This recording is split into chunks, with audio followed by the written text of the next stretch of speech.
La dépression, c'est pour les faibles? Vraiment? Et si c'était une bonne nouvelle? Explication. C'est comme en sport, cher ami. Quand tu fais du sport, lorsque tu cours trop vite, lorsque tu bois pas, que tu t'échauffes pas, est-ce que ça t'étonne de faire un claquage musculaire? Ben non, en fait, tu fais un claquage parce que tu utilises mal. Et ben, c'est comme en psychologie. Lorsque tu utilises mal ton cerveau, tu fais un claquage du cerveau. Mais oui, les symptômes, c'est perte d'appétit, manque de sommeil, humeur morose, perte de plaisir. Ce sont les symptômes qui montrent que ton cerveau a besoin d'aide. Et c'est pas grave la dépression. Ce qui est grave, c'est d'en avoir honte, se sentir faible et de rester tout seul. Si tu acceptes que c'est comme un claquage musculaire, tu demandes de l'aide, tu vas voir un psychologue, un psychiatre, ton généraliste, et on t'aide.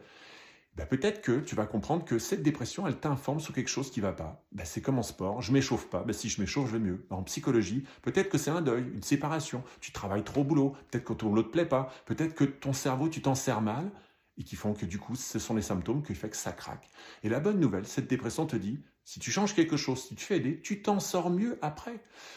Et la pire des choses, ce sont les deux piliers qui font que ta dépression, tu la creuses. Le repli tout en bas. Si tu te replies, si tu n'as pas envie d'en parler, si tu t'enfiles au fond de ta caverne, tu te coupes de tes renforçateurs et donc tu creuses la dépression. Le deuxième, c'est monsieur et madame relou. Quand tu écoutes ces pensées qui disent que tu es faible, tu n'y arriveras jamais, que les gens sont nuls, si tu écoutes trop ta tête, tu creuses le trou. Pour sortir de la dépression, la première chose, c'est de sortir tous les jours, casser le repli et de faire attention à ta tête. Mais la dépression, c'est pas honteux, ça arrive à tout le monde.